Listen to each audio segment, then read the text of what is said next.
Can't we just this once enjoy a nice meal like normal people? No.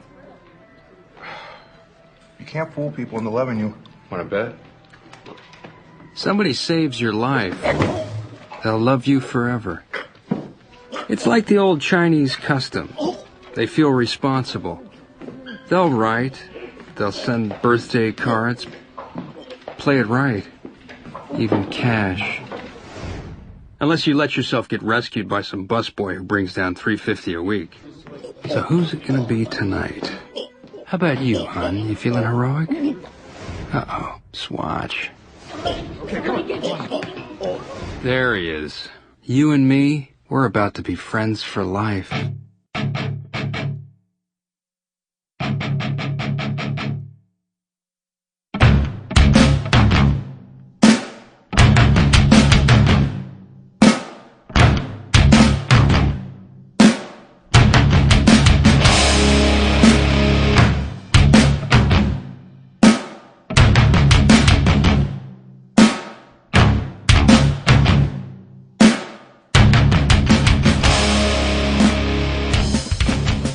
This week on the angriest episode of Gutter Trash Yet, we discuss David Heatley's My Brain is Hanging Upside Down and the movie Choke. Alright, and welcome to Gutter Trash episode 3. Alright. Yeah, we've made it to the third episode. Trifecta. Yes, I'm Eric. I'm Jason. You sound sick. I am sick. I've been sick for like a week. Well, don't get too close to my microphone there. Because I stick these in my mouth whenever no one's here. Oh, that's what that smells like. Oh, yes. Well, that and love. There's a lot of love in this room. Oh, yeah. Yeah, I think I'm on the mend, though. Because today it's just like a massive amount of snot flowing through my face. Yeah. And my throat doesn't feel like, it's been trampled on by strangers, which it has. But, right. So that's over, so that's a good sign. Wait, it was actually trampled on by strangers? It felt as if that for about 4 or 5 days, yeah. Welcome to my everyday world with my constant sinuses and allergy and asthma problems. So I don't like your world. Well, my world sucks. It certainly does. It's all snotty. Yeah, it is. Before we talk about our comic that we're going to review, because I've mentioned on the show once or twice about Eric Knetti. Yeah. Uh-huh. And this past week, his first issue of the End League came out. Oh, yeah. And I bought that. Number 3? Number 5. 5. And I gotta say, it was really disappointing. Really? Yeah. We sold out of it. Yeah, well, I bought the last copy. Okay. I love his art, I really do, and I really want to support anything that he does, and the End League has been getting a lot of praise, like that I read online. At least the first 4 issues did, and so I was like, all right, well, I'll pick this up, monthly. It's from Dark Horse, so I don't feel it's from Dark Horse, and it's Eric Knetti, an artist who I love. Mm-hmm. So I feel I can put aside my whole wait for the trade philosophy and support a smaller book by an artist I really enjoy. Plus, the writer said that it was, a great jumping-on point for new readers. And that was the first Knetti issue? Yep. Oh, okay. Who drew the other ones? I have no idea. Oh, okay. Who gives a shit? Yeah. Screw that guy. Exactly. Whoever you are. I read it, and it was just, it's more of the same. It's superheroes. It's not even very interesting superheroes. It's just like, wouldn't it be wacky if we did this little minor tweak to a Superman character, and look how crazy we are. Here's Captain America, but we just changed him slightly. Oh, right. And, instead of shield, he has an ice pick. Right, yeah, I mean, Superman has the shield in this one, and right. It's, it was incredibly disappointing, and, the art even more so, and it's not because of Eric Knetti. Like I said, I love his art, and his art is great in it, but you'd be damn hard pressed to tell because the coloring in it just didn't fit with his work. It was just really over-rendered, and his style is very, very kinetic and very loose, and scratchy, and just that perfectly rendered, shine marks and highlights, glowy things. It just doesn't fit with his art. You know, he needs a more flat, almost animated coloring with his work. And like his Iron Man series, the coloring in that was pretty good. But yeah, this was just too well done. It just didn't fit with his art, and so just the whole thing was kind of disappointing.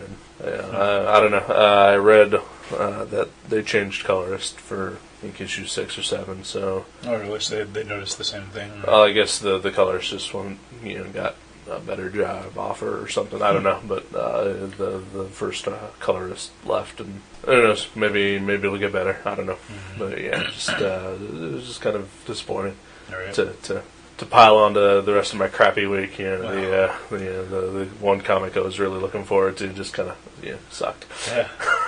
Oh, that sucks. Yeah. But, and again, I love Eric Canetti, and I can only hope for the best. And I hope that other people who do dig it, continue to buy it, because I definitely want to see that guy, make a good living. I know you're a big fan. I don't really have an opinion on him one way or the other. That Watchmen drawing is awesome. That's on your screensaver, but I've never really read anything that he's done. Yeah. Well, I mean, the stories, for the books that he's worked on, they haven't really been all that great anyway. He's worked a lot with Joe Casey, whom I dislike immensely, and so. I read some Wildcats that guy wrote just because I love Travis Chair's art. Didn't he write this? No. Oh, he didn't write this? No, that was Scott Lobdell. Oh, that's right. What did Joe Casey write that I read because there was good art? Sean Phillips. He's the guy who worked with Joe Casey on Wildcats. There's something else. It wasn't Godland. He wrote Godland, right? Yeah. It wasn't that. Man, there was something. Oh well. I don't know. Maybe I'm just confusing Scott Lobdell with Joe Casey. Could be. Maybe Chris Weston. The Joe Casey and Chris Weston did a Fantastic Four thing. Did you read that? That's right. Yeah. No, I know what you're talking about. Because I know you love the Fantastic Four, and I know you love Chris Weston. Yeah. So. Yeah, it seems like something I would have picked up. Yeah.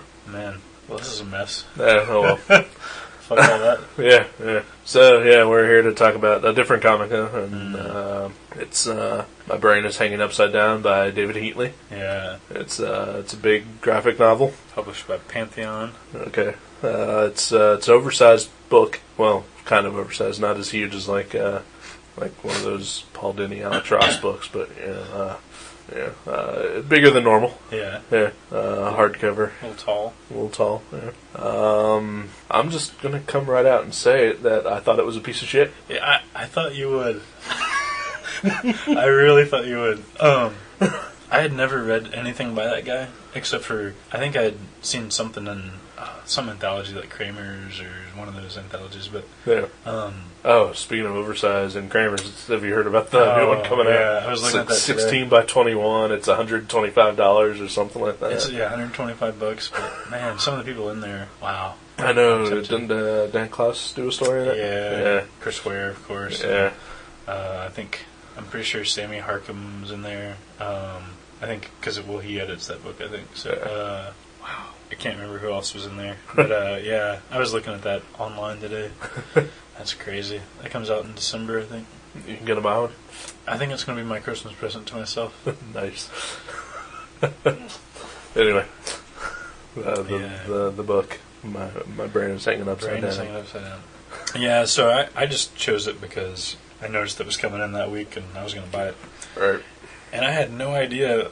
Like I told you, whenever I first saw it, I was like, "Oh my gosh!" Like I'd say at least 60, 70 pages of that book have like 40 or more panels on a page. Yeah, per average. Yeah, and lots of words. Yeah. It's quite an endeavor. Yeah, you gave it to me last Tuesday, and I started reading it that night, and as of yesterday, I was just like, oh fuck, I am nowhere near finishing this book. I wasn't even halfway through yet, and so I just I read most of the rest of it. I skimmed a lot. I read every word. I was surprised. I actually was thinking the same thing. I was like, I might have to just skip some of it in order to give it to you in time. That's a great Josh Middleton. Yes, it is. But, I liked it, but I like that kind of crap, and I realize there's this a special group of people that maybe I'm I'm one of those people that like reading other people's, like, I guess, insights on their daily life, their mundane adventures. Right. And he had a lot of those. Like, it starts off, the first chapter is sex. He's split into 4 chapters: sex history, black history, mom, dad. Oh, there's 5 chapters. I'm sorry, mom, dad, and then kin. Yeah, kin, his family. When it started out, the sex thing, like, oh wow, an autobiographical comic about somebody's sex life. Wow, right? That's That's so original. Yeah. I was like, okay, I'm not gonna like this. But once it got into the black, where he basically wrote a short story about every black person he's ever met in his life. That's the first 2 chapters: sex history and black history. It's every sexual experience that he has ever had from like age 4 on, and every single black person that he can ever remember meeting. Yeah, which at first I thought was like, that's a really odd choice of a topic, but it was kind of interesting to see like some white kids' take on it, especially since he's obviously really into black culture. He's really into hip hop, and right. There's even a little bit of a graffiti influence in some of his dream sequence. Oh yeah, the dream sequences. Yeah, dream sequences open each chapter pretty much. Just I really liked his dream sequence stuff. I liked it when I first saw it, like in the opening of Sex History. And I called it a piece of shit, and that may be a little unfair. I certainly didn't like it. Right. But there were one or two. There were enough things happening occasionally that would be like, well, that's kind of cool, or that's pretty neat. But for the most part, like the package as a whole was just too much. And it basically, it feels like you've known this guy for like 20 years now that you've read it. Well, that, and it's like, I really wish I didn't know this guy. What a fucking douchebag this guy is. I think it really sort of nicely wraps up, though, towards the end where he, like, because at first you see all this fucked up stuff that he's done sexually, like, I mean, with everyone and anyone, and and literally everyone and anyone. Yeah, and then his like meditation on his experience with black people. And then you're like, okay, wow, I know him a lot more.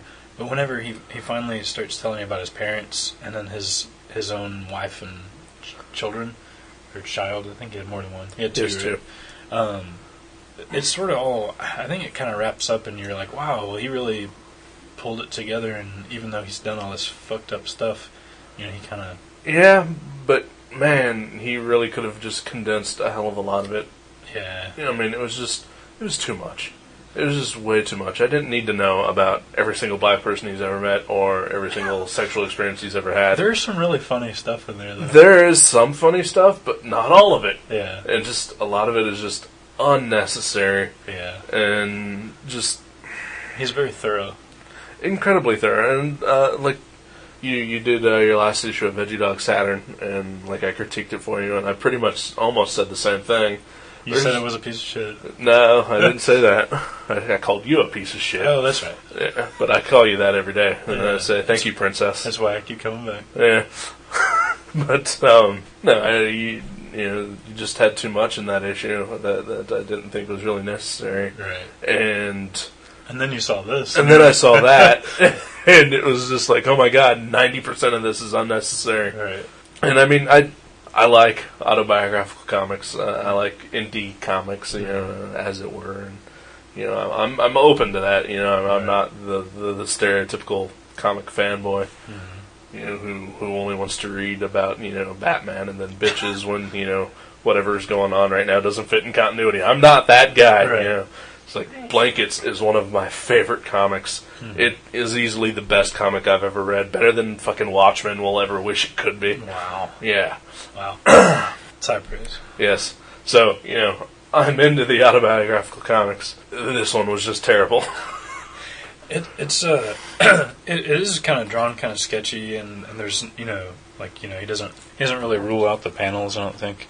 But and I'm fine with that too. Who cares if a panel is perfectly straight? Oh yeah, I don't care about that at all. But I was going to say, it's kind of interesting that a lot of it's kind of sketchy, but at the same time, he makes a lot of conscious decisions. Like, obviously, the story about blacks and whites. It's all black and white, duh.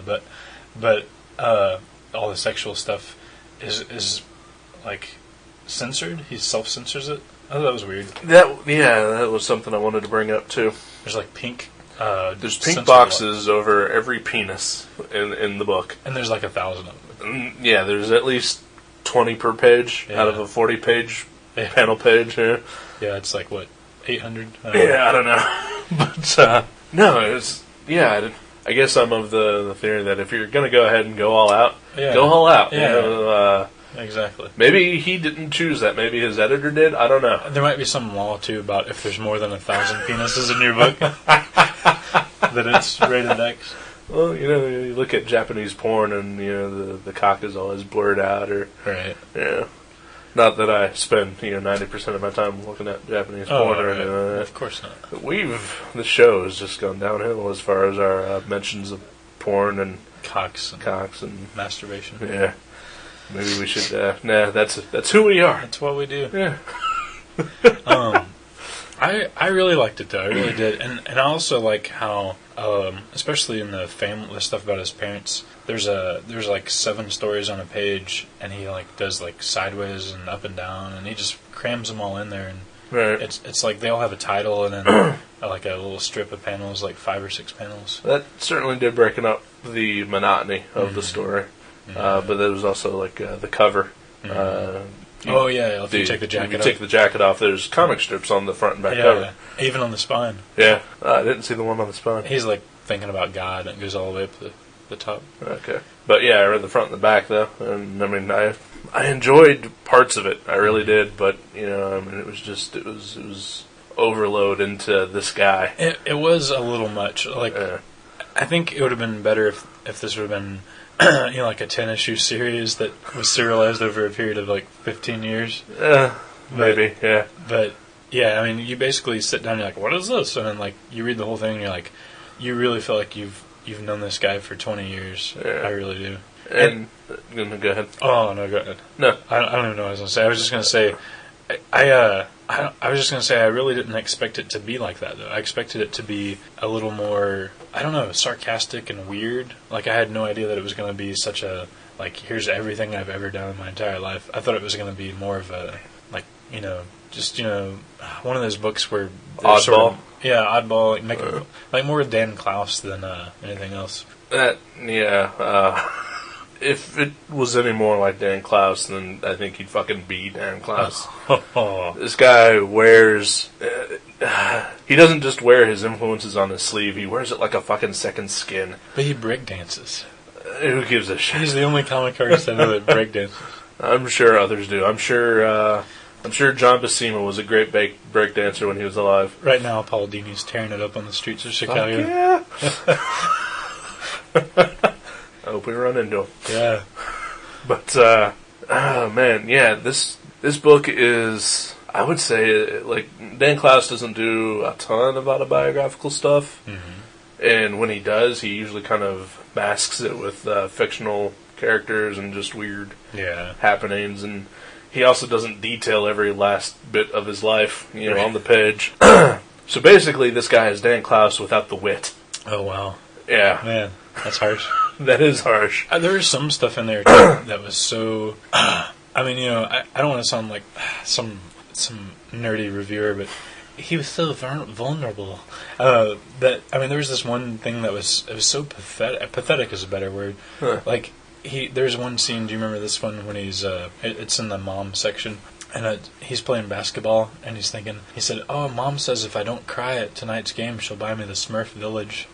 And he ended up crying at the basketball game. And eventually she bought him the Smurf Village anyway. But I was like, man, that strip right there, that makes, like, Jeffrey Brown's comics look like Garth Ennis wrote them. I mean, seriously. Some of it was so, like, just, you're like, why would, he put some stuff out there that's very, like, this is how weak I am, Right. There's a lot of crying in this. Yeah. I think it's just, it still comes down to it's a matter of just, there's too much. Yeah. And, overload. Yeah. And, I mean, I like certain aspects of that, like towards the end of the sex history one, where he sort of starts detailing, like when he realized that he was a sex addict and started going to group therapy and sort of rediscovered, his faith. And I'm not a religious man by any means at all. But being a sex addict, you totally get it. Well, yeah. But no, but seriously, I mean, him laying out his sort of redemption in that matter, anyway. That was good. I liked that. If there was more of that and less of, this is what I did on, Wednesday, August 30th, 1984. I made this mixtape with De La Soul on it. Right, yeah. I will say that. The record reviews? The record reviews, I pulled out some of my old hip-hop that I hadn't listened to in a while, and, towards the end of the book, I was listening to the Tribe Called Quest and some Roots and some Kid Koala while I was reading it, and it really fit really well. I really did. I actually really liked those. I liked his record reviews. Mm-hmm. It reminded me of back when I was into hip hop and all that. And I should try to track some of this stuff down. Because I really liked De La Soul when I was growing up and. Yeah, they were awesome. Yeah, and it was kind of, the reviews were good too, because it's he's looking back 20 years later, the shit that he was growing up with, and still able to point out, well, this is ridiculous, but I love it because it's ridiculous. Right. And some of it he just didn't like it all. He's like, this one just sucks. So he's like, what were they thinking? Right. So he kind of, he's not just looking through it with ruby. What do they say? Ruby lenses or whatever. He's not. Right. His Ruby quartz lenses. Ruby quartz lenses. His nostalgia doesn't get in the way.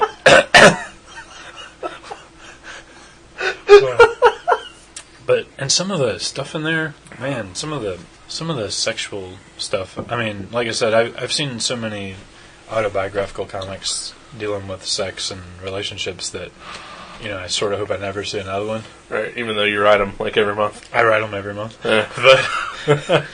But that's why, because I want to corner you want to corner the market. Right. But that's your niche. There's so many of them that like I said, when I started reading that part of it, I was like, oh great, this is gonna suck. But I think it just gets better and better.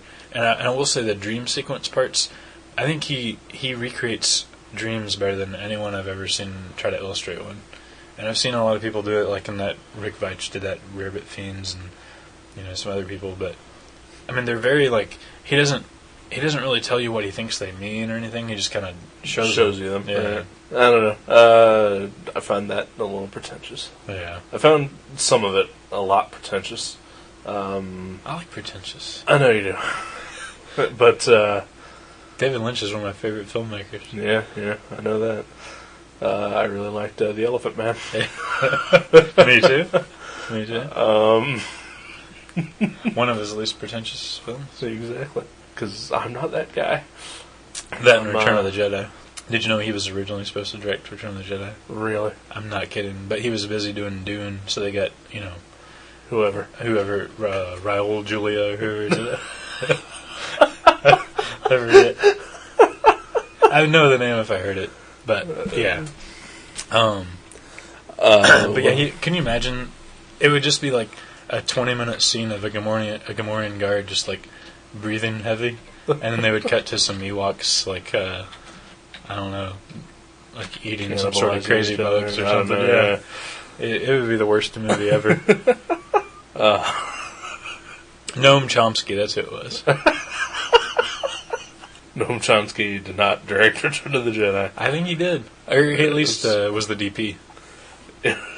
Richard Marquand. Okay. Who basically went on to do almost nothing. Wow. Well, he didn't need to. He got so much cash. He did Jagged Edge in 1985. Wow. And Hearts of Fire, which I've never heard of. It's got Bob Dylan in it. What? we were just listening to Bob Dylan. Yes, we were. Wow. That's insane. Anyway. So, yay and nay. This is the first one we disagreed on. Yeah, I know. I was thinking that. Wow. And so far, probably the angriest episode we've done. Yeah. Since we both didn't like the movie. This is the sickest episode I've ever done. Well, they're only going to get sicker. Yeah. That's our plan. I was talking about pretentious, though. Oh, yeah. And I think, aside from the dream sequences, one of the most pretentious parts, I thought. And, I mean, he realizes that he is at certain points, but in the Black History, when he starts hanging around the radicals and the Free Mamaya group, the Refuse and Resist groups, and like, that was just, here, I mean, it was just, here's this white dude who's hanging, for all these causes, and, I mean, he doesn't really seem genuine about it. He just wants to seem cool. And he kind of realizes it, too, and then sort of tries to distance himself. But just during that time, it was too much. He was pretty revealing, though. I mean, he like you said, he even put that out there, like, look, here's what I did. Can you believe this? I'm an idiot. I mean, he kind of, I don't know if it's like his diary, basically. He just put it all out there. And I don't think I honestly believe he's never had an erection that isn't depicted in that comic. Probably not. I mean, well, sex history. Yeah, I mean, it's so thorough, it's almost mind-boggling. I think, and again, it just goes back to there's just too much, and that's why I really didn't enjoy it. At least we can say you get your money's worth. Reading time, like amount of time spent reading. True. Yeah. Well, I didn't pay anything, so yeah. And it was not as much of a chore as From Hell has been. But at least I can still see that From Hell is good. Right. Yeah. Oh, yeah. I will say From Hell is easily 1,000 times better than my brain is hanging upside down. But I liked it. I really did, and I will read. If he does something else, I'll read it. Well, I mean, you can always force me to with the show now. Oh, but nice. As of this book, if I were to only judge his work by what's in that book, I would not be a fan. Gotcha. I don't think his art style is very good or consistent. I think there's way too much. I wish I was Dan Klaus. I wish I was Chris Ware. Geek love. Spattered throughout it, and it's. What is that supposed to be on the back cover? We're looking at the back cover. It looks like it could be you're looking into a shower head. Yeah. Or it could be a cloud and it's raining down. Or it could be. It could be a bunch of sperm. Yes, it could be. I'm not sure. A bunch of not sperm, but semen. Yeah, just semen. Yep. Just a shower of jizz. Like the stuff with his parents, you're looking at the dad section. Mm-hmm. Like, I mean, there's a lot of. For some reason, he did a lot of dreams in that one, like from his dad's point of view or something like that. Yeah, like his dad would tell him about a dream or something. Right, and but I mean, some of it seemed disingenuous. Just like there's no emotional connection at all to his parents that I could get. I mean, he's just. These are my parents. Oh yeah, there's strips about here's every job my mom ever had and every car my dad ever had, right? And you're like, okay, this is gonna come back later where you're like, oh, okay, that was the job he was talking. It just there's nothing. It's just, he just tells you every job his parents ever had and every car they ever owned for no reason. I think what I just said there just sort of now sums up for me the entire book. There's no emotional connection at all. Right. Everything is so distant, and I mean he shows himself like suffering heartbreak and just going through inner turmoil and like you said just vulnerability and patheticness, but not a single time do I ever give a shit about that. Right. There's just no depth to it at all, and I think that's what really sort of kept me from enjoying it at any point. I can totally see that, but I think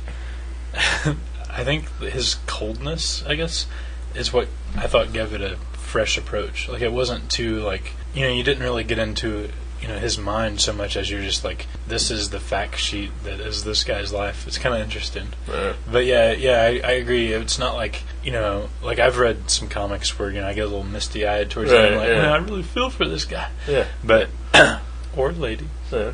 But this one, you're just kind of like, wow. He did a lot of shit, and he wrote about all of it. And I really did enjoy it, but it was a completely different kind of connection, I guess.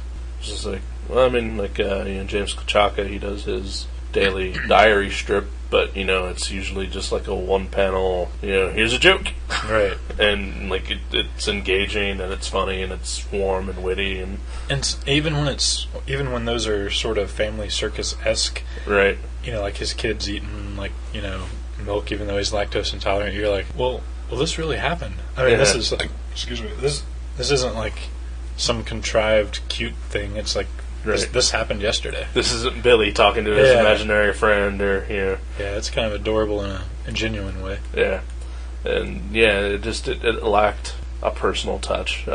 David Heatley, not James Coach. All right, I'll agree. Yeah. I'll agree with that, but I still liked it. Yeah, that's fun. Yeah, and like I said, if he does something else and you want to choose it later on, I'll read it. Oh, I won't force you. No. Yeah, I mean, I want to be open-minded about like I love the medium of comics, and I've always thought that I've always tried to remain as open-minded as I can about any kind of comic, and I will read any comic that you put in front of me. I don't care, well, except for Steve Niles because he sucks. He's a fucking hack, but.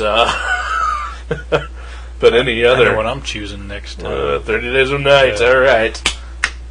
That's weird, because I watched a news story about Barrow, Alaska yesterday. Oh, yeah? Yeah, about the football team at the high school up there. They made it to the state championship. And they're all vampires.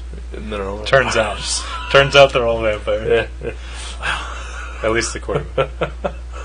But, I mean, like I said, I've read, autobiographical comics, and I usually like most of the ones I read. And, I read, 8 Ball, every 10 years when it comes out. And, among my favorite artists are, like, a lot of the independent people. I don't just like, Chris Claremont and John Byrne. Because I'm from 1982 now. Denny O'Neil, Jim Shooter. Fuck yeah.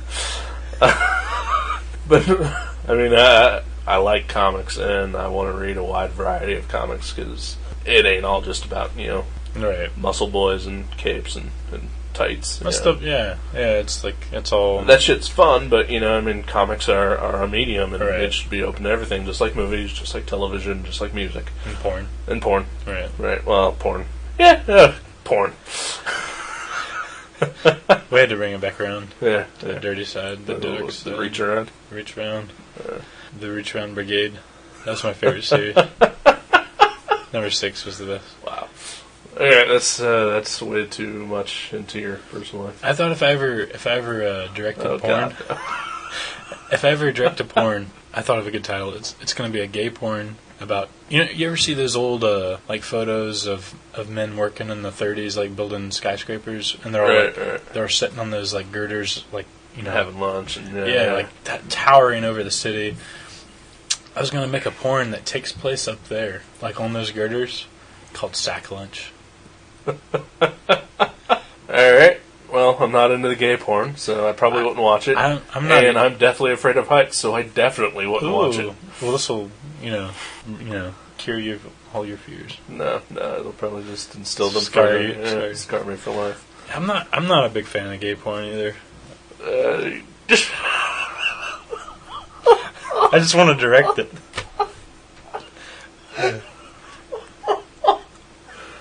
What the fuck is wrong with you? I'm sorry. It's alright. So anything else about my... I like the song. Do you like the song it was based on? Or the title was taken from? Not particularly. I don't like the version with the keyboards. I like the version from... I think it's one of their live albums. I've only... Well, I listened to the album version yesterday, just so I could, bone up on it. The Ramones. The Ramones. My brain is hanging upside down. It's better than the book. And more concise. And, Joey Ramone isn't telling me all about his life in it. I remember when I was in high school, my favorite Joey Ramone anecdote, I was in homeroom trying to, stay awake and not doing very well. And you remember Channel 1, the kids' news show that was in high school? Mm-hmm. They had Joey Ramone as a correspondent, and he was like, they were like, let's go live to Joey Ramone in Kosovo or something, and he was like clearly reading what he was saying for the very first time in his entire life. It was amazing. I was like, I can't believe this is happening. Joey Ramone is the news correspondent. Wow. It was pretty cool. Yeah. But yeah, nothing else I can think of about that book either. Yeah. All right. Well, good job, David Heatley. Do it again. Better luck next time, David Heatley. Oh. Yeah, that's right. I went there. All right. We're going to go ahead and take a break.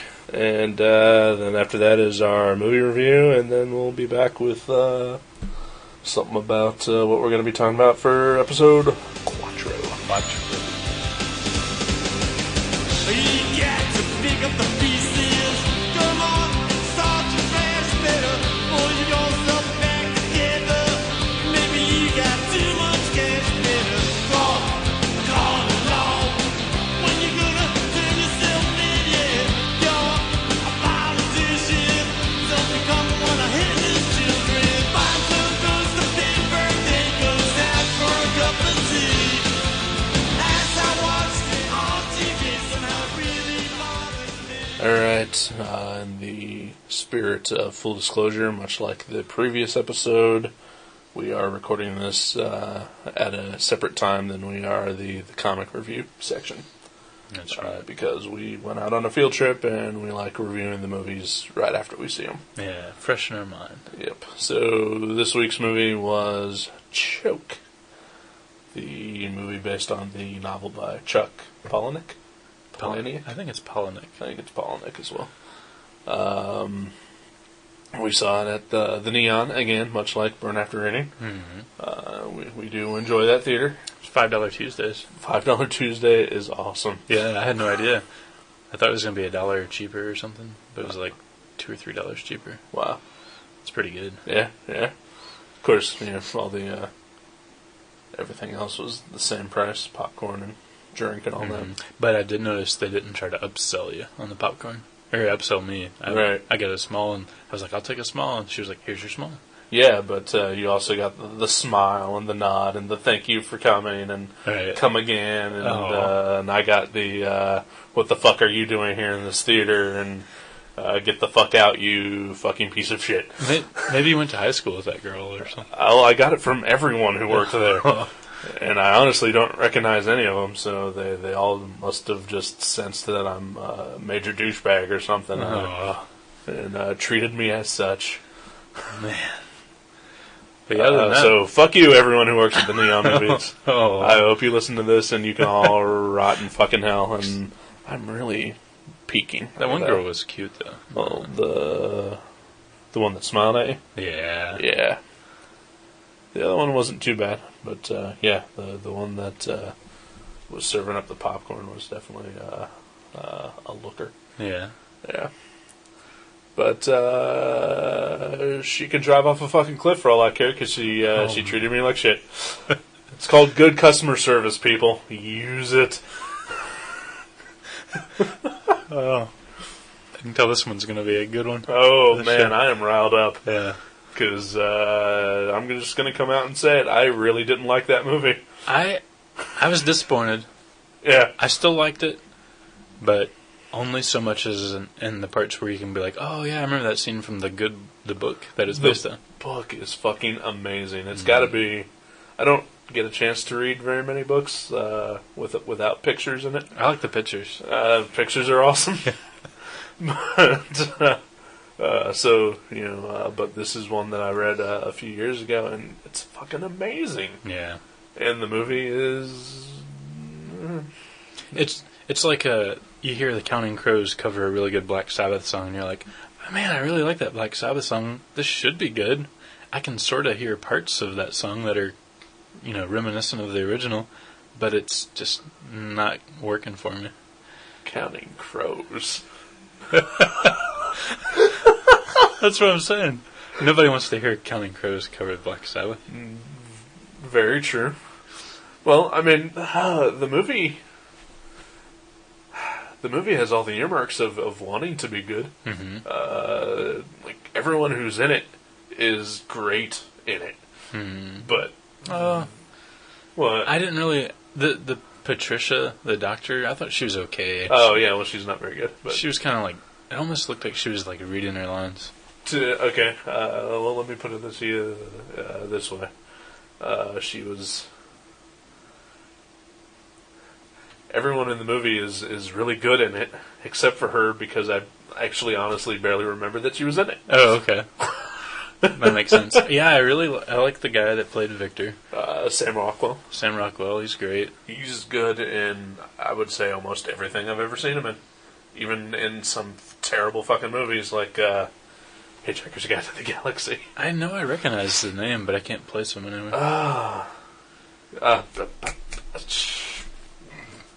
The Confessions of a Dangerous Mind. Oh, that's right. He was the game show host. Yeah. Okay. Yeah. Wow. Yeah. And I'd either just missed it completely or just forgot that Angelica Houston, which I really like, Angelica Houston was in this movie. Yeah. She was good. Yeah, I was also kind of surprised. I knew she was in it, but yeah, when you see her for the first time, I just, oh yeah, she's in this. Yeah, she was really good in this. Playing almost two different characters. Yeah. Oh yeah. Yeah. But the same person, just different. Right, just different time periods. Yeah. There are a lot of flashbacks, and like you said earlier, watching the movie, and you're like, oh yeah, I remember that from the book now. Yeah. And I mean, it's been so many years since I've read the book that I had forgotten quite a bit about it. Yeah, it's been a long time since I've read it. And so watching the movie really just made me want to go read the book again. Yeah. So I could remember it. Yeah, but I really just did not enjoy myself. I was disappointed for sure. And once again, I gotta say, the fucking retarded Dayton. What? I think you have a gift if you are curse. I you must. attract the loud laughing weirdos. Yeah. And it was like laughing at parts that weren't very funny. Yeah. I mean, there are, I would say, more funny parts in this than there were in Burn After Reading. I laughed more in this movie than I did in Burn After Reading. Mm-hmm. But Burn After Reading was so much a better movie. Oh, 100 times better. But yeah, just not everything was funny in this movie. That everyone just fucking gut-busting guffaws. Yeah. There's like two people. One was in the row right in front of us. Yeah. Well, two of them were in the row right in front of us. The one on my side and then the one on your side. Yeah. And there was one like in the very front of the theater, too. Yeah. Was that the tennis player? No, tennis player. The, Dave? From the Dayton Film Club. Oh, yeah, that was weird. He comes and tell that story. That was pretty funny. You tell it. Like right before the movie comes in, there's only 6 of us or 8 of us in the theater. Yeah. And this guy comes in and he goes, are any of you Melvin or whoever? I forget who he asked for. He was there by himself to meet some guy he was in the Dayton Film Club with, and the guy dissed him, and he had to sit by himself. And he's like, well, we show up, and he made this announcement: we show up every week. I mean, well, I do at least, because nobody likes me, so they don't come with me. But every week he goes to a movie and then goes and, since no one shows up, he goes and drinks into oblivion. Yeah. Poor guy. Yeah, I feel bad for him, but yeah, that was just weird. You know, if we had bigger hearts, we would have invited him over to talk about it on the podcast. Well, it's a good thing I have just a pitch black piece of coal for a heart. No, I didn't think about it. Plus, it's your house, so I couldn't really do it. I appreciate that. Yeah. I think if we weren't coming here to do this right now, maybe I would have suggested, hey, let's go to a bar and hang out with this guy for a little while. Isn't that what he said? He's like, we like to go to a bar and kind of just talk about the movie. This mysterious we he kept referring to. It's the 4 sock puppets in his back pocket. What did you think, Gertrude? What did you think, Sally? I loved it. He was an oddball. That was yeah. But yeah, there was the one guy. I think it was the guy on your side, who I'm gonna spoil the movie. I don't give a Spoiler. shit anymore. Spoiler. Yeah, fuck it. Oh. Anyone listening to this can suck a cock. Oh man. But at the end of the movie, when Victor sees what's her character's name? Patricia. Patricia. I think it was Patricia. The doctor. Yeah. I think it's Patricia. When he sees that she's got a wristband on her, well, he goes through the whole movie. I guess we should talk about the plot a little bit. Yeah. Sam Rockwell plays Victor Mancini, who is a med school dropout, sex-addicted douchebag, as he calls himself. We've all been there. Yeah, who goes to restaurants and chokes just to have people come and save him. So they'll hug him and Send him money. Yep. And basically, throughout all this, he sort of comes through a crisis of conscience and tries to figure out a way to sort of better his life. Mm-hmm. And he, at the same time, he's taking care of his mother, who's suffering from dementia, who's stuck in an insane asylum for women. And he meets what he believes to be her doctor. Yeah. Who, at the end of the movie, turns out to just be a mental patient. Yeah. Who walks around the hospital wearing a doctor's lab coat. And Which they stole that from the Dream Team with Michael Keaton and Christopher Lloyd. Do you remember that? I've never seen it. One of them, I think it was Christopher Lloyd. Same deal, pretending to be a doctor. Yeah. But anyway. So anyway, yeah. So what the hell was my point? Because I just ruined the movie.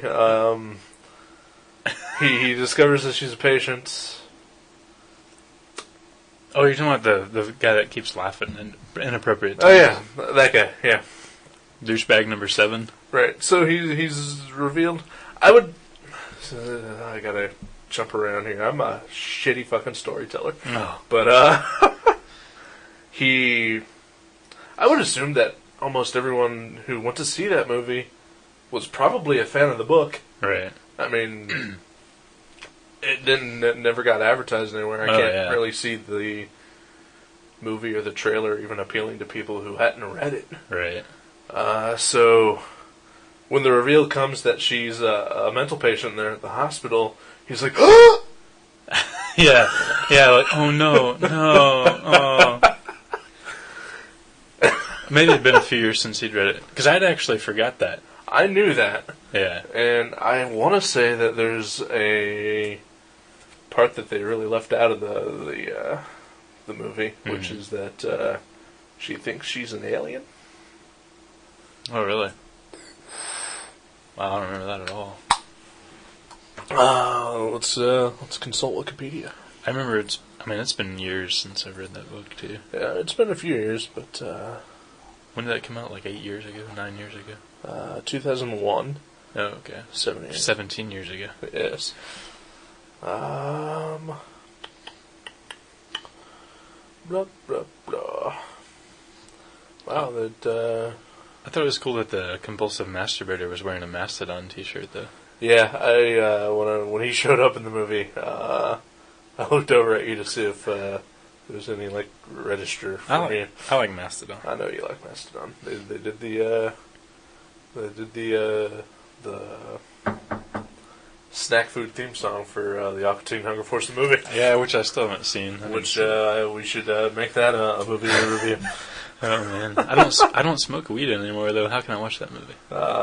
Because it's awesome. Yeah. Because I don't smoke weed at all, and that's when I saw it.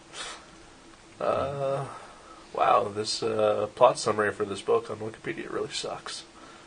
Well, it is Wikipedia. Yeah, fucking Wikipedia. Alright. I've only read 2 of his books. I've read Survivor, which I think was better than Choke, even. Really? Yeah, I liked it better. I liked it, but I didn't think it was better than Choke. I think Choke is my favorite book of his that I've read so far. Really? I've read more than a few of his books. I've read, 4. That's twice what I've read. Yes. I read Choke, I read Survivor, Fight Club. and Haunted. And I read one of his nonfiction books, which I like fiction, so, you know. I bought a copy of Fight Club, but it's one of those things where I just, you know, I've never gotten around to because I've seen the movie and I love the movie, and I know the whole time I would just be imagining scenes from the movie. Yeah, because I read it after I saw the movie as well, and yeah, you see Edward Norton as the narrator, and Brad Pitt as Tyler Durden and all that, but I'd actually have to say that the movie and the novel are completely even. Really? Like, there's extra stuff in the novel that they couldn't put in the movie, but the movie is so faithful to that book that they are both really on par with each other, which is, like, really rare when you see an adaptation. Right. That's true. It's like Clockwork Orange. Yeah. Like, those are both great. Yeah. Maybe I'll put the Dust Brothers soundtrack on repeat and just read the book sometime. And yeah, there you go. It'll be like a whole new movie. But so yeah, disappointing. Yeah, pretty disappointing. I did really want to like it, but because I love the book so much, and maybe it was because I love the book so much that the movie just didn't live up to it. But I think that plays a part, because if I had been like, "What is this?" It's some romantic comedy or something, Angelica Houston, it would have been kind of surprising. Well, I mean, it seemed like everyone else in that theater enjoyed the fuck out of it, because they were all laughing at these hilariously non-funny parts. Maybe they had more beers than we did. I only had one beer. I had no beer, so yeah, maybe. They serve beer at the Neon. Yes, they do. You should go see Choke and just drink a bunch, and you'll love it. Yeah. We're not talking to the audience anymore, remember? Oh, that's right. I was talking to you. Okay, yeah.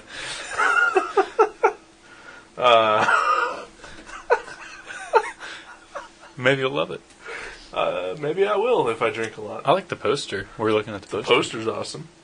And I really liked the trailer when I saw it. It made me want to see the movie. But maybe I should have just stuck with that. Just the trailer and the poster. The trailer and that's all you need. Maybe the action figures and the chewing gum, but that's it. Did it seem to you like there was a scene missing? I can't remember exactly what it takes place after, but it's You mean like literally they forgot to run it? Or like just they left it out of maybe it was just like missing from the reel really? that we saw. Oh, I didn't pick up on that. But it was when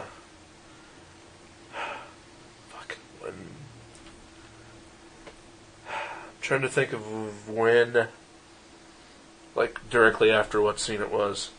But then there's like a cut, and it's him in a restroom with a woman, and he's holding the beads. Oh, yeah, the Hess beads. Yeah. And it was like, huh. And he gives it to her, and she puts it in a bag and walks away, and then it like cuts again. Oh, I see what you mean. I did think that was odd, because I was like, what's going on there? Yeah. But I thought maybe I was just dumb. Well, I mean, like, that's the one thing I definitely distinctly remembered from the book was that, he gets anal beads stuck up his ass. Right. And it causes a lot of chaos throughout the rest of the book. And they do sort of reference that towards the end of the movie. Yeah. He coughs one up. Well, he shits it out. Well, yeah. Coughs it out of his ass. Yeah. Okay, there we go. Yeah, you're right. I didn't think about that. Maybe there was. Yeah, it was just like a weird disconnect right at that point.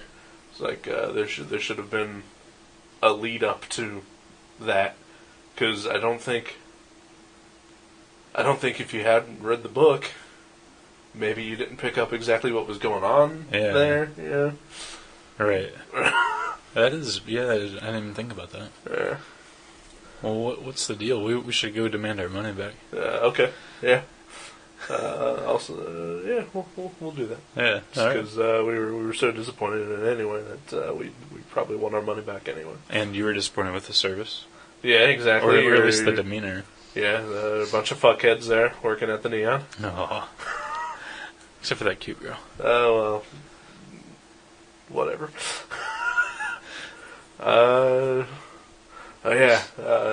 speaking of shitty things and dating. Oh. I'm in ass mode right now. I'm in a very bad mood. And, Okay. things have happened tonight that have just sort of pissed me off, and it's just all like, building, and I'm releasing now. All right. But one of the trailers before the movie we saw, and I feel like a major fuckhead for ripping apart someone's hard work and art, Right. and creativity. But I saw the world's most god-awful trailer before the movie. I think I know which one you mean. Yeah. There was, 3 trailers before? 3 previews? Mm-hmm. I didn't want to see any of them. Yeah. Yeah, none of them looked good. One was like Rachel getting married. Mm-hmm. That one looks like pretentious poop. Yeah.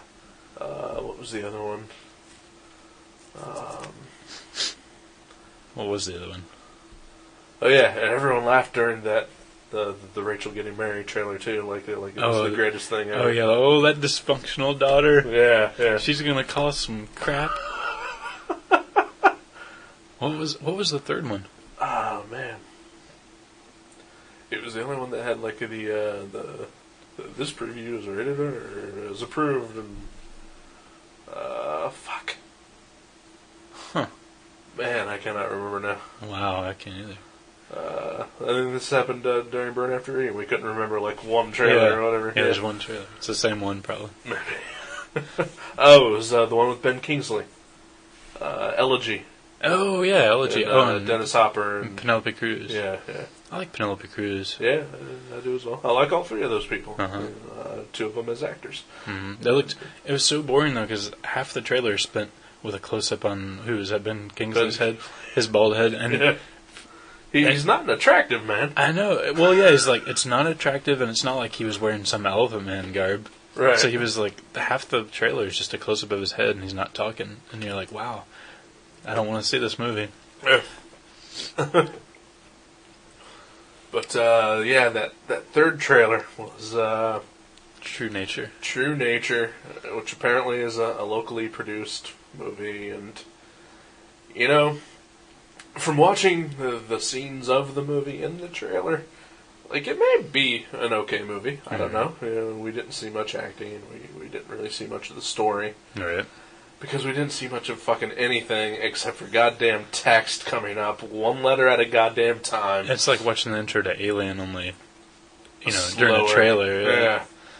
And yeah, it was like 5 minutes long. It's like they would show like a scene from the movie, and then it would fade to black, and then like words would fade up one letter at a time, giving you the plot of the movie, I guess. Right. I nodded off. See, I feel even worse because You know the guy. the guy that put the trailer together is Jason Wilson, Yeah. who formerly used to own and operate Precinct 13 Video. Which was an awesome Video. rental place. Yeah. And that guy he's a great, super cool guy. He even helped me edit something I filmed once, and it was what I did was horrible, and he made it okay, and I was really impressed. And I'm just hoping that maybe they gave him these certain scenes, and they're like, these are all the scenes that are going in the trailer. Make it happen. Yeah. That's what I'm hoping, because if he just had free reign of the movie and that's what he chose, right. It's kind of disappointing. But I mean, the purpose of a trailer is to make you want to see a movie, and okay, we didn't like the other 2 trailers. We said we don't want to see those movies at all. right, But at least those trailers were put together in such a way that if we were into that kind of crap, right, yeah. then we'd want to see that. Yeah. Whereas this movie, the trailer anyway, just oh man, there was just no point to it. Like it didn't tell you enough about the story, and then it gave you too much about the story. Right. Yeah. The one line because it lasted 20 goddamn minutes. the line that guy. Ooh, that's nice. Yeah. Alfred Hitchcock by who's that? Josh Middleton. Wow, he's Yeah. great.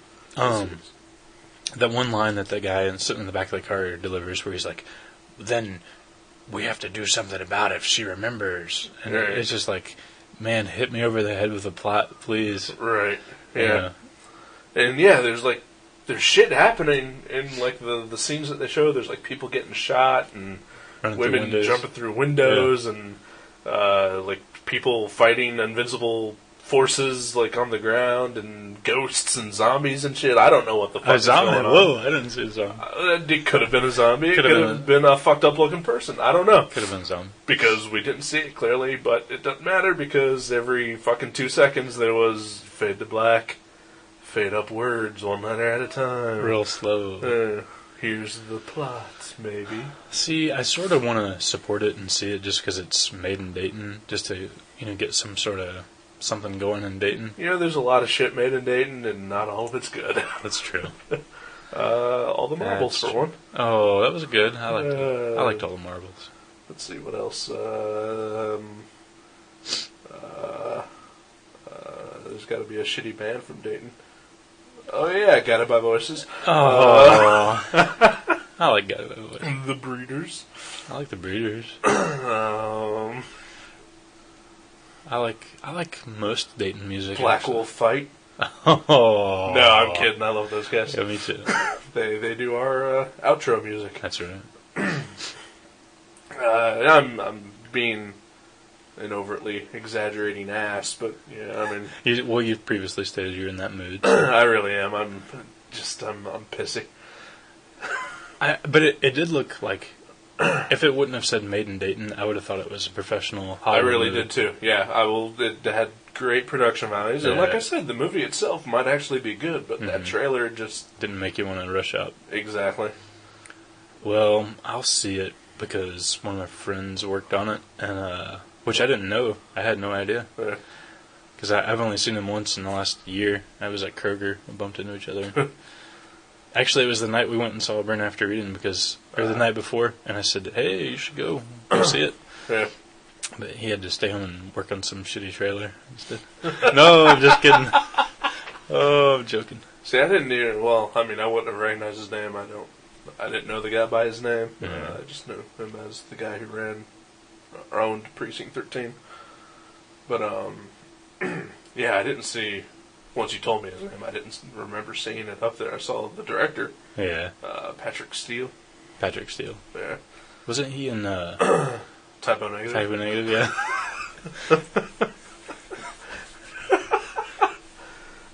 Well, it could be a different Jason Wilson, but I know he does video editing, Right. so this is probably him. Yeah. And he's a super cool guy, and I hope he makes $1 million off that movie. Yeah. Well, I wish them luck, but the trailer did nothing to make me want to see it. All right. Yeah, it's unfortunate because I would love to support locally produced anything because I'm a locally produced something. Yeah, we all are. Yeah. In our own way. Yeah. And I know I get no support from anything, so Oh. just Even those shoes? no, those are some pretty crappy shoes. It's Oh. got like a big fucking hole in the side, Oh, and if I stand in the wrong way, it'll just like collapse my foot. that's not good. No, it's not. I could easily sprain my ankle just by walking. So you need shoes for Christmas, is what you're saying? Yes. At least a gift certificate to a clothing place, Yeah. so I can buy more than just shoes because I need some shirts and maybe some pants as well and some socks. So if my mom is listening, which I don't want her to listen to because Because you say naughty words. because I do say naughty words, even though I learned them all from her Yeah. in 2 languages. Yeah. I still feel really uncomfortable not swearing around my parents.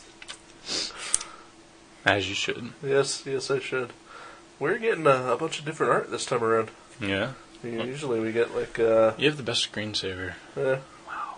I don't know if there's going to be any naked chicks this time around for you, but Oh, see, I mean, not that I would complain or anything. I like the naked chicks, don't get me wrong, but man, is this sad? I started to say, well, I'm going to say it anyway. I like comic art better. I really do. I would rather look at comic art than naked chicks. It's out there. You do with it what you will. But it's the God's honest truth. that's kind of awesome in a way. Yeah. There's I mean- Carl Kerschel right there. Carl Kerschel is pretty fucking I spectacular. love him. But I Kevin Nolan. yeah.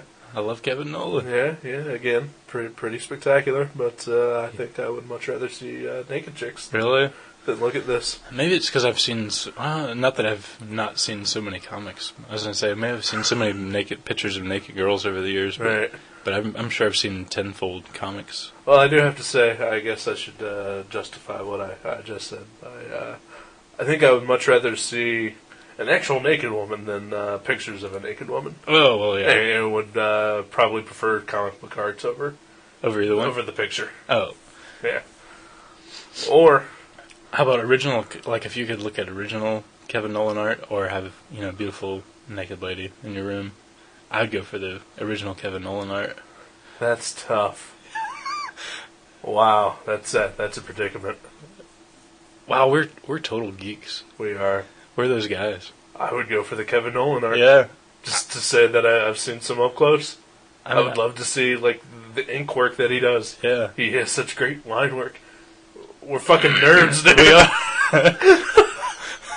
are. We're doomed. We should just kill ourselves now. We're doomed. Of course, if there was a naked woman who was presenting me Kevin Nolan artwork. Wow. That's like a dream. Yeah. Man. Wow. Oh, you're fantasizing about Kevin Nolan artwork. I'm just depressed about my life. Oh, okay. I'm not. Yes, I am. There's Brian Boland. Wow. Okay. Well, I've got both. I've got pictures of naked women and I have comic books, so Sure. I'm set for life. Yeah, I guess I do as well. So, What more do you need? companionship, love, No. emotional connections. Not if you have enough alcohol, which I just ran out. You drank the last beer. I drank the last beer. I guess I should just hang myself in the bathtub tonight. All right, well, I'm off to commit suicide and just close the door behind you when you leave. I'm gonna go masturbate to Kevin Nolan artwork. Maybe we're taking this too far at this point. Yeah. And, I There's- should it's always- probably edit out the past 10 minutes. There's always the editing feature. Yeah. Thank God for that. Yeah. Thank God I can be dangerous enough to work around an audio file. But then again, that's how disappointing the movie was, that we're talking about everything else but it. Yeah, we're talking about masturbating to... There's some artwork of a naked woman. Well, see, that's the best of both worlds. Who's I that? Yeah, I have no idea. J.H. Williams. That's who Oh, it is. he's good. Yeah. I didn't reckon. That's Betty Page, right? Yeah. I was never into the whole Betty Page thing. Really? I never got it. I digs the hell out of Betty Page. I mean, I have nothing against her, but Oh, you do. I've seen, 1,000 more attractive women. I think you're lying. Oh, I think you're right. okay, I'm going to go through the list. Should I start at 1,000 or go? Yeah, start at 1,000, count to 1. Oh, Countdown. I'm kind of crunched on time, so Alright, let's skip it. then. Just the number 1 then. Alright, forget it. No, forget it. Bored. I'm bored. I'm bored. I'm bored.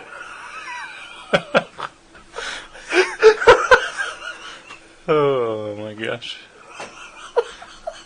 I'd say Sander Bernhard, number 1.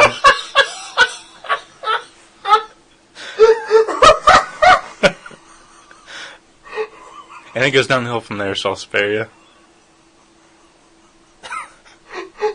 I used to actually have a Playboy magazine that had a picture of her naked in it. And I got rid of that thing.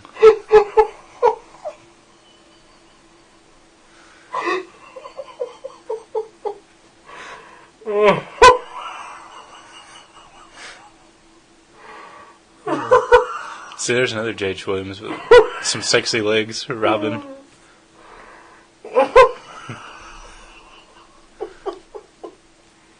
Fuck. Oh. That was, why do you do that to me? Every episode so far, you've killed me. I'll try. I'm trying. What do you want to wrap this up here? Yeah. Alright. Well, we're going going to take a short break. We'll be back in a minute with our picks for next episode. Sweet. Alright. Oh, yeah, I get to pick the movie. Yeah, sweet. I picked the comic. Awesome. Alright, so that was our review of Choke, and Choke can choke on it. Oh, burn. Oh. You're thinking about that all through the movie, weren't you? Like, I'm going to use that. No, I was just hoping that the employees at the Neon would all choke on something. Oh, man. The fucking retards who follow me to every movie would choke on something. You know, I haven't... Every fucking movie, man. At least every movie you and I have been together at. There's always some... Yahoo. Yeah. That's the best description. Man, the only thing that choked more than that movie were the Cubs last week. Oh, fuck you! Oh, You asshole! Oh, motherfucker! Alright, I quit. Jesus. Take me out to the ball game.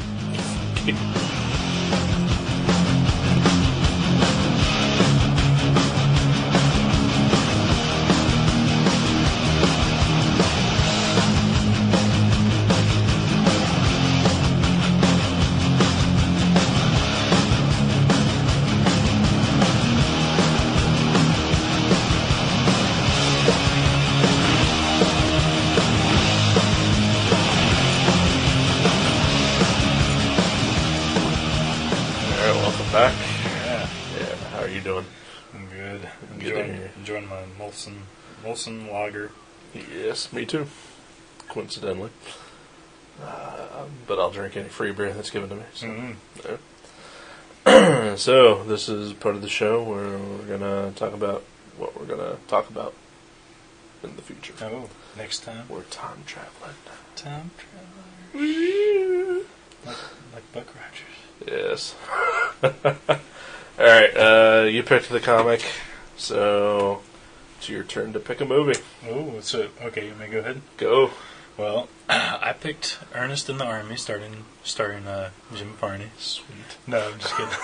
God damn it. No. Got my hopes up. Oh. No, we talked about, a couple weeks ago, we talked about that movie, Highway 61, because the devil, I was thinking that guy plays the great devil in that movie. But I found that the other movie that's starring Don McKellar, that he also directed, and I've been wanting to show you that, Right. because it's interesting, it's different. All right. It's called Last Night. Okay. Yeah. And I found it at the library today, so I tried to get it yesterday at the library. But, excuse me. Apparently, Christopher Columbus discovered the Earth yesterday. Yes, as he did. And I couldn't. I couldn't rent a movie. Yeah. So fuck you, Chris Columbus. Wish you would have stayed in. Fuck you, Christo C. Yeah. Amerigo. The founder of our state capital. Bastard. But I went today, and so Last Night, with starring and directed by Don McKellar. Nice. You gonna be able to? It's the library rental. Do we have to watch that tomorrow before you have to return it? Or? No, I think I've got it. I think it's a week. Okay. So as long as I turn in before they open next Wednesday morning, Okay. we're good.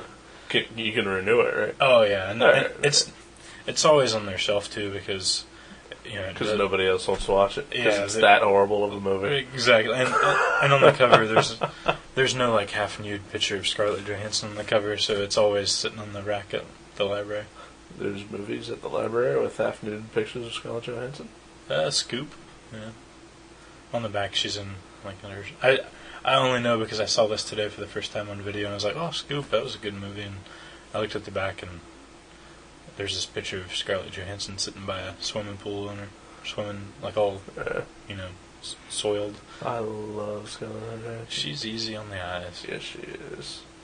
I loved her since the first time I saw her in Ghost World. Oh yeah. I loved her attitude in Ghost World. Yeah. She's like, "I don't care about nothing." Yeah. I was like, "That's hot." Yeah. She was awesome in The Man Who Wasn't There. Oh, as Birdie. Yeah. Yeah, I love that movie. That's a great movie. But that's not one that we're going to be watching, is it? Nope. Last Night. Last night. I look forward to it, actually. You've talked about it a lot, and I think I tried looking for it on Netflix, and Netflix don't have it. Oh. So, fuck Netflix. Yeah. I love you, Netflix. You get that love-hate thing with them. I do. I tried, there's a movie out, there's a horror movie that I love called Feast, and they made a sequel. And I'm just happy that the guy who directed it is getting more work, because he's awesome. But there's no Henry Rollins. No Henry Rollins, but still, John Gallagher is the fucking bomb. And no, fuck you. You're not saying anything because I'm going to talk about John Gallagher right now. John Gallagher is fucking amazing, and it's such a fucking bum deal what happened to him. What happened? Just the movie Feast. It was part of Project Greenlight one year. Okay. That Matt Damon and Ben Affleck reality show. Showtime or whatever. It was on HBO for a while, and then the last season, which is the one that they did, Feast, was on Bravo. I'm going through puberty. Yay! All right. But just throughout the movie, you're watching it, and it's just like you see just what an awesome director he is, and you see just like all the bullshit that he had to put up with, and the stuff that he had to fight for, and the fact that he put together such an awesome movie. Because Feast is probably up there in one of my favorite horror movies. It was enjoyable. It was really original too. Did you see it, finally? Yeah, I finally awesome, saw it, yeah. awesome. But yeah, they made a sequel, and it's like they sat on Feast for like 3 years. Like, they never released it. It got like limited theatrical releases here and there, but like never any major anything. And so it's essentially direct to DVD, and they sat on it for like 2-3 years. But it's great. And so, but John Gallagher, who is just an amazing director, just didn't have any work after that. He got offers here and there, but I guess nothing ever panned out. But they finally, I guess, went ahead and did Feast 2 and Feast 3 at the same time. Oh. So that's going to be eventually. Yeah. But, so I'm just glad to see him getting work, even if it is just more direct-to-DVD sequels. But I'll check that out. Yeah, I enjoyed that. I like the thing I liked the best was it was monsters, but it wasn't like vampires or. Yeah, it was kind of original. Yeah, just monsters. Yeah, and and of course Henry Rollins is awesome as always. He's always good. Yeah, but no, I've got Feast 2 at the top of my queue on my Netflix queue. And it's a very long wait, even though it just came out this past Tuesday. So, even though it's like right at the top of my queue, every time I return a movie, I get whatever's directly underneath it. Because apparently everyone else and their brother is running Feast 2 right now. Which is cool, but fuck, I want to see Feast 2. I've been like the biggest fucking supporter of that movie like since the word go. Yeah, I remember you were trying to get me to see the first one forever. Yeah. I finally, my roommate had a copy, and we were bored one night, and I just watched it. It was good. Yeah. Good for you. But, alright. So last night. I look forward to that. Yeah. I'm excited to hear what comic book I'm going to read. Well, you've already read it. Oh, sweet! I can take the week off. And I've read it as well. My plan for this is I needed to kind of balance the karmic scales a little bit. And you know exactly what I'm talking about right now. Over the summer, I managed to snag an advanced copy of a graphic novel. And on the condition that I'd write a review for it. And I read the book, and you read the book, and I never got a chance to write the review. And the book is already out. This was supposed to be like like I said, it was an advanced copy, so pre-reviewed book. So we're gonna review it for the next episode, and hopefully, like I said, tip the scales of karma a little bit in our favor. Better late than never. Yeah, exactly. And we're going to be reviewing, maybe I should find out the author before I say. Oh, yeah. Was it David Heatley? It's not David Heatley. I apologize. I'm going to be typing on Google. Oh, we're Googling. You say that to all the girls. Yeah, I wish. I don't say anything to any of the girls. Neither do I. I just read my comics and walk my dog. That's right. Yeah. That's all I need. Sorry. There was a newsarama thing on this. On Shiny, Shiny Happy People by R.E.M. It's my favorite R.E.M. song. Notice that. It's a pretty. I hate that song. Really? I hate Shiny Happy People. Really? I like R.E.M., but that song, seriously, I would rather listen to like the theme song to any like children's like Uncle Al, Captain Kangaroo type of thing. I'd rather listen to the worst one of those than Shiny Happy People. Wow, that's insane. I'd rather listen to the theme to Everybody Loves Raymond. There is no theme to Everybody Loves Raymond. Oh, really? Yeah. I didn't know that. It's your mom's favorite show. How could you not know that? No, my mom likes. I think she likes Reba better, and maybe even My Name Is Earl. She loves both those shows, which is a pretty weird combo. Yes, it is. And at least it's not my mom whose favorite show is Dancing with the Stars. So, wow. At least you can hold your head up high when you talk about your mom's tastes in TV shows. All right, Mom. All right, so the book that I've chosen, the graphic novel, is The Shiniest Jewel by Marion Henley, who apparently is a cartoonist who has a comic strip in papers, but I've never seen it, heard of it, or anything like that. It's not in Ohio, yeah. Definitely not in Dayton, Dayton, yeah. But, like I said, I was supposed to review this a couple months ago, and I never got a chance to, so... How did you get hooked up with that deal? This guy, I guess he worked for the publisher, maybe for the marketing firm that works with the publisher, made a post on Newsarama, which I used to frequent. Oh, okay. I no longer go to Newsarama, so fuck you, Newsarama. I've never once been in Newsarama. You're better off. You are better off, my friend. I've gotten to the point where I am severely limiting the interaction that I have on the internets anymore. Mm-hmm. Just because the internet is so fucking negative, and I need a little positive energy in my life. And, yeah. So that's supposed to help me, I think. Hopefully. I don't know. That's the goal. Yeah.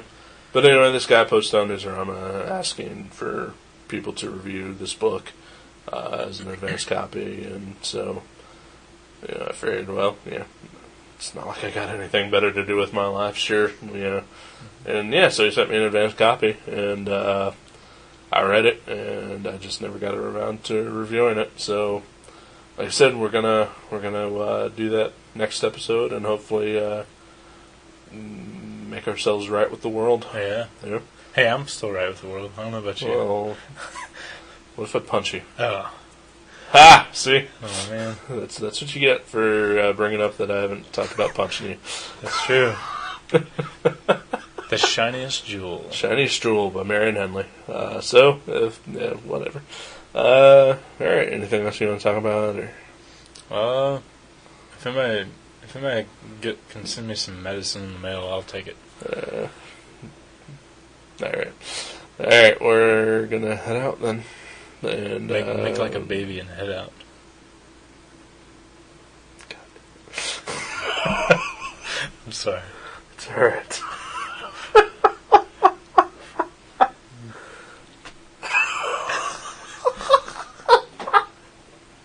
Every fucking episode? Are you doing this on purpose today? No, it's bad timing. Alright. I never know how to wrap up these episodes. I can always say, no, you don't.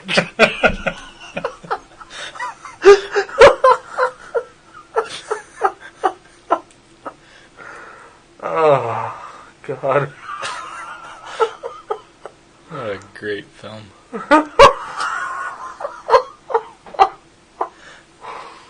Oh, man.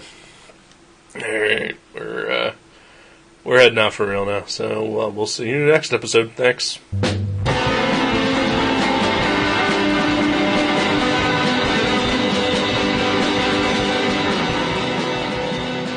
Trash can be downloaded at www.guttertrash.net, iTunes, Podcast Alley, and Feedburner.